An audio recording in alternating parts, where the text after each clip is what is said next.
बिस्मिल्लाहिर्रहमानिर्रहीम अस्सलाम वालेकुम। Welcome to animal success YouTube channel. Viewers, मैं हूं राना ज़ैनुल आबिदीन और लोकेशन है जी डिस्ट्रिक्ट बिहाड़ी।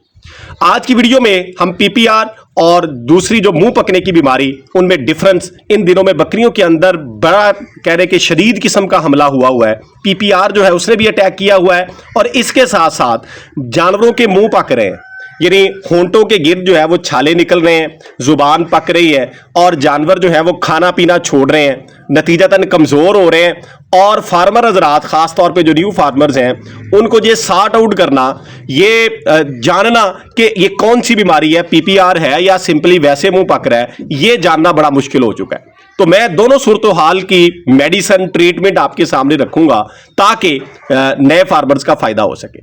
अच्छा, रिसेंटली मैंने जो है बहुत से फार्म विजिट किए और देखा पीपीआर जो है उसने बड़ा हमला किया हुआ है। वो दोस्त जिन्होंने वैक्सीन खास तौर पे नहीं की, उनको मेरा मशवरा है कि अगर आपके जानवर बचे हुए हैं, उनको जो है पीपीआर का हमला नहीं हुआ, मुंह नहीं पके, लूज मोशन, बुखार, इस तरह की बीमारियों से अगर बचे हुए हैं, तो फौरी तौर पे आप जो है पीपीआर की वैक्सीन कर दें। मार्केट में अवेलेबल है। आपको गवर्नमेंट की नहीं मिल रही तो आप प्राइवेट तौर के ऊपर उसको परचेज कर लें। कोई बहुत ज्यादा महंगी नहीं है। 50 जानवरों की वो वैल मिलती है, यानी टीका मिलता है 50 जानवरों के लिए। वो 2200 रुपए के राउंड अबाउट 2200 में मिल जाता है। तो वो आप ले लें, लगाएं। अगर आपने 2000 बचाने की कोशिश की तो लाखों के जानवर जो है ये जाया भी हो सकते हैं। लिहाजा वो वक्त आने से पहले कि बंदा जो है पछतावा करने से पहले जो है ये डोजेज लगा लें, वैक्सीन कर लें, ताकि आपके जानवरों में इम्यूनिटी आ जाए और वो पीपीआर को फेस कर सके, उससे बच सके। तो बहरहाल इन दिनों में ना दो तरह की बीमारियां, एक तो पीपीआर है, मैंने देखा कि बहुत से फॉर्म्स के ऊपर जो है पीपीआर ने अटैक किया। लूज मोशन है, टेम्परेचर है, जानवर का मुंह पक गया है, साइड पे जानवर खड़ा हो जाता है, खाता पीता नहीं है, ये निशानी है जी पीपीआर की। अगर आपको ऐसा लगता है कि लूज मोशन की शिकायत के साथ मुंह पक रहा है और बुखार हो रहा है जानवर को, तो कोई इधर उधर की मेडिसिन इस्तेमाल ना करें। इंसानी मेडिकल स्टोर के ऊपर जाए, ऑक्सीडेल 250 ग्राम 250 ग्राम ऑक्सीडेल जो है वो इंसानी मेडिकल स्टोर से मिलेगा, आपको जानवरों के मेडिकल स्टोर से नहीं मिलना। इंसानों की मेडिसिन है, एंटीबायोटिक है, वो ले लें और आईवी करना है, यानी वेन में, नाड़ में लगाना है जी जानवर के। आप खुद नहीं लगा सकते, डॉक्टर को बुलाएं और वही इंजेक्शन जो है वो लगवाएं। ये मैं इसलिए कह रहा हूं कि बहुत से फार्मर्स ने इसको अप्लाई किया और 100% इसके रिजल्ट है। आपने 5 दिन इस्तेमाल करना है। पहले 3 दिन डबल डोज लगाएं, सुबह भी लगाना है, शाम को भी लगाना है, और फिर आखिरी 2 दिन जो है 24 घंटे के बाद ये आपने यूज करना है। आईवी अपने जानवर को लगाना है। 5 ml सुबह, 5 ml शाम को आपने इसको डोजेज ये दे देनी है। बहरहाल ये इंजेक्शन अगर डोज आपको एक मिलती है, यानी जिस शेप में आपको ये मिल जाता है, आपने डबल डोज लगानी है। आपको डॉक्टर्स बता देंगे कि ये 250 ग्राम में भी मिलता है, 500 ग्राम में भी मिलता है। अगर 500 में मिलेगा तो उसकी डोज कम हो जाएगी। दोनों आप यूज कर सकते हैं। तो बहरहाल ऑक्सीडेल का जो रिजल्ट है वो बड़ा शानदार है। इसके साथ कह लें कि कोई और इंजेक्शन अगर हम यूज करते हैं तो उसका इतना शानदार रिजल्ट नहीं मिलता पीपीआर में जितना इसका मिल रहा है। ये पिछले साल भी कुछ फार्मर्स ने, एहसान भाई की वीडियोस आप देखते रहते हैं, उनके फार्म के ऊपर बकरे जो हैं वो बड़े शदीद किस्म के इस बीमारी में मुबतला हुए, पीपीआर में कह लें कि गिर गए थे। इसके बावजूद जब उन्होंने ऑक्सीडेल का इस्तेमाल किया, 2 से 3 दिन में उनके जानवर रिकवर होना शुरू हो गए और आहिस्ता आहिस्ता वो कंप्लीट रिकवर हो गए। इसलिए मैं ये आपको जो है रिकमेंड कर रहा हूं कि आपने ऑक्सीडेल इस्तेमाल करना है। और इसके साथ आपने जानवर को उतने दिन सुबह शाम जो है कोई भी ताकत का इंजेक्शन, आपके पास एमिवाइकॉम मौजूद है, न्यारोबैन मौजूद है, या इसके अलावा कोई आपके पास ताकत का इंजेक्शन है कोई भी, वो आप सुबह शाम जानवर को जरूर लगाएं, ताकि जानवर के अंदर जो है वो ताकत पैदा हो, इम्यूनिटी पैदा हो, वो बीमारी का मुकाबला कर सके। देखिए, एक बंदा जो है वो पहले ही कमजोर है और ऊपर से बीमारी उसके ऊपर हमलावर हो जाए तो वो तो गिर जाएगा। हमने उसको जिस्मानी तौर पे भी सेहतमंद रखना है। अब खुराक तो जानवर इन दिनों में कम खाएगा, हम जितनी मर्जी कोशिश कर रहे हैं, या तो जानवर खाते ही नहीं है, अगर खाते हैं तो कम खाते हैं, तो फिर हम उसको आर्टिफिशियली जो है मसनूई तौर पे ताकत दे सकते हैं। वो ताकत का इंजेक्शन है।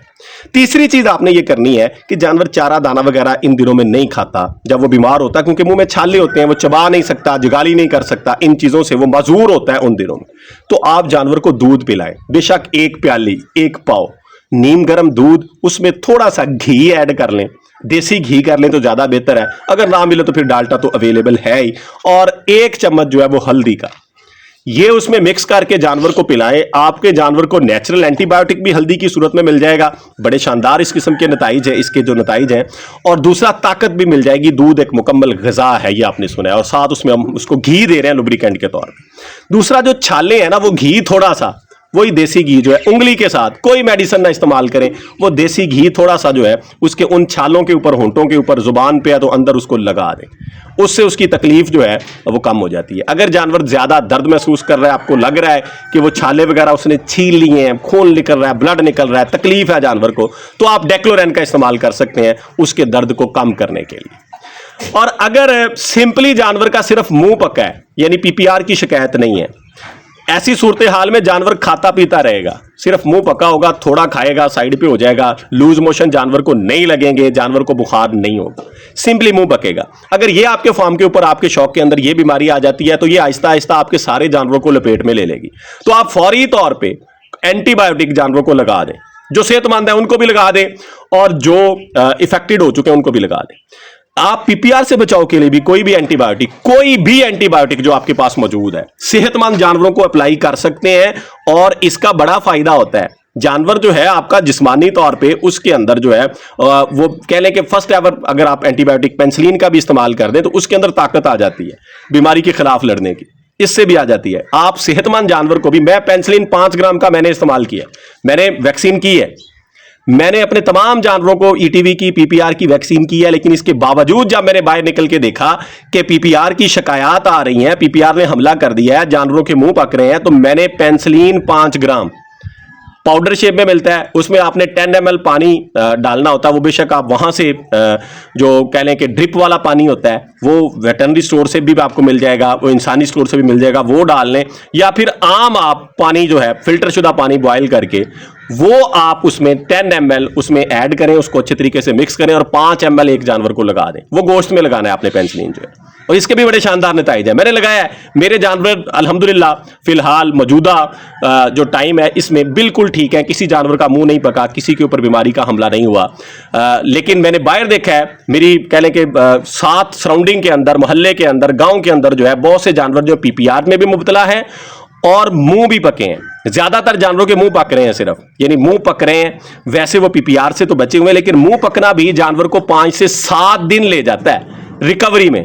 और 5-7 दिन अगर जानवर ना खाए या कम खाए तो उसकी क्या सूरत हाल बनती है। सेहतमंद, अच्छा भला सेहतमंद जानवर जो है वो हड्डियों की मुट्ठ बन जाता है, वो उसकी हड्डियां निकल आती हैं, ढांचा रह जाता है, यानी कमजोर हो जाता है। इसलिए कोशिश ये करनी है कि हमने जानवर को इस बीमारी से बचाना है, और बचाने का तरीकाकार यही है कि आप गाहे बगाहे 2-4 दिन के बाद उसको बूस्टर डोज देते रहें, एनर्जी का, ताकत का कोई इंजेक्शन जो है वो जानवर को लगाते रहें, और एहतियातन सिर्फ 1 डोज पेनिसिलिन 5 ग्राम की वो अपने जानवरों के ऊपर अप्लाई कर दें। इंशाल्लाह ताला आपके जानवर जो है इस बीमारी से बचे रहेंगे। दुआ में याद रखिएगा। फी अमानिल्लाह, अल्लाह हाफिज़।